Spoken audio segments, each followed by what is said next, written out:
Friends ఇదిగోండి మనం lining blouse కాబట్టి ఫస్ట్ ఒక లైనింగ్ క్లాత్ అయితే 4 క్రాస్ పట్టీలు కట్ చేసుకుంటాం కదా, 4 అంటే లైనింగ్ క్లాత్ 4 కట్ చేసుకుంటాం కాబట్టి ఒరిజినల్ ఒకటి కట్ చేసుకుంటాం, అది ఒకటైతే ఒరిజినల్ దానికి లాస్ట్గా పెట్టుకోవాలి. పెట్టుకొని నార్మల్ గా దీని మీద ఇంటూ పెట్టుకోవాలి. ఇలా ఇంటూ పెట్టుకోవాలి.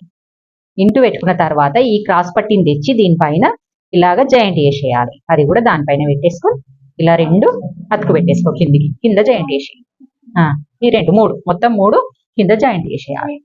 ఇదైతే మొత్తం టోటల్ అతుకు పెట్టేసినాం కాబట్టి ఊడిపోదు. ఇక ఇది ఒకటే అనుకోవాలి మనం. దీనిపైన ఇది పెట్టేసుకోవడం మనకు లైనింగ్ బ్లౌజ్ నుంచి ప్లెయిన్ బ్లౌజ్కి వచ్చేసినాం అన్నట్టు.